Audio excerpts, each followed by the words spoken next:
Your feet may already be trying to tell you something your last blood test never did. Long before a diagnosis, before any lab result comes back abnormal, the nerves and blood vessels in your feet often start sending warning signals. Most people miss them completely because each one looks small on its own. But together, these 9 signs can point to elevated blood sugar years before diabetes is ever confirmed. Understanding them could be the difference between catching a problem early and discovering it in an emergency room. According to the CDC's most recent National Diabetes Statistics Report, more than 1 in 4 adults with diabetes don't know they have it, out of roughly 40 million Americans living with the condition. That means millions of people are walking around every day with a silent, developing condition that is already affecting their nerves, their circulation, and their skin. A simple blood test can confirm it. But first, it helps to know what to look for. The first sign is tingling or numbness, that pins and needles feeling in the feet. Occasional numbness from sitting the wrong way is normal. Regular, unexplained tingling is different. When blood sugar stays elevated for a long stretch, it gradually damages the protective coating around your nerves, similar to how corrosion slowly wears down the insulation on a wire. The signal still travels, but it starts to distort. This kind of nerve damage, known as peripheral neuropathy, is one of the most common and earliest complications of prolonged high blood sugar, and it typically begins in the feet before anywhere else. The second sign is burning in the soles of the feet, especially at night. This isn't heat from outside. It's the nervous system misfiring, sending pain signals with no real trigger behind them, the way a smoke detector with a broken sensor goes off, even when nothing is burning.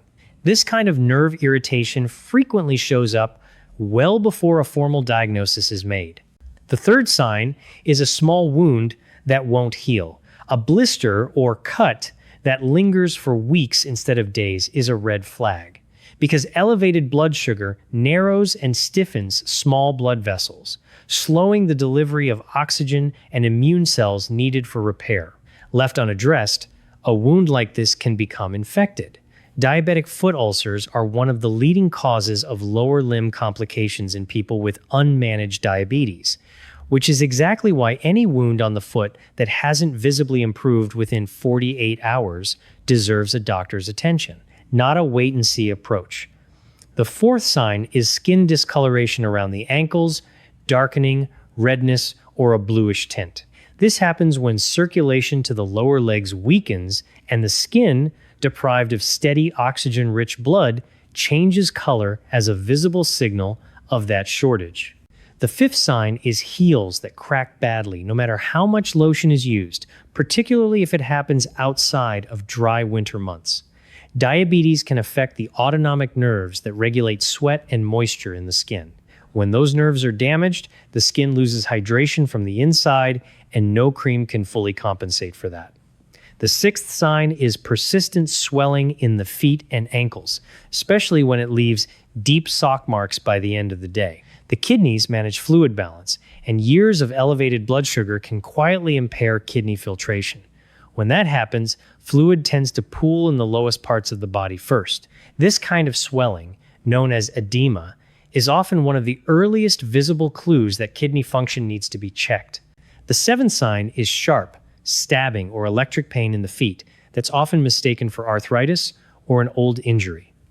Damaged nerves don't always go numb. Sometimes they become overactive, firing intense pain signals with no actual injury behind them. Painkillers may dull the sensation temporarily, but they don't address the underlying nerve dysfunction, and they can delay someone from recognizing what's really happening. The eighth sign is feet that stay cold no matter the season. Cold in summer, cold under blankets, cold when the rest of the body feels warm. This usually points to narrowed or stiffened blood vessels, restricting blood flow to the extremities, similar to plumbing that's too constricted to deliver heat to the far end of a house. The ninth sign is one almost nobody notices on their own: gradual hair loss on the lower legs and tops of the feet. Hair follicles need a steady blood supply to keep producing hair. When circulation weakens over time, follicles slowly stop functioning and the hair thins or disappears.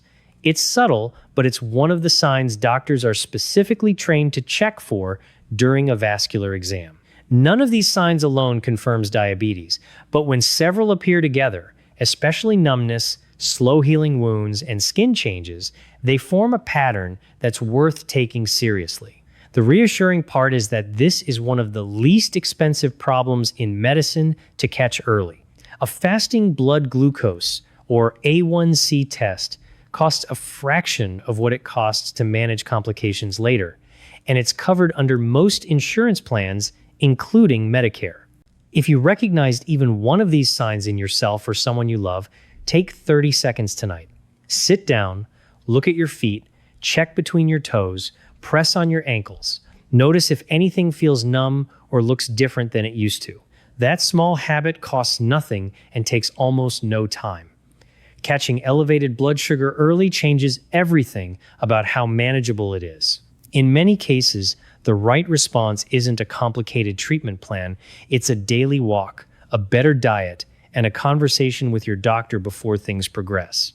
Your feet have been trying to speak this whole time. The only thing that was missing was knowing how to listen.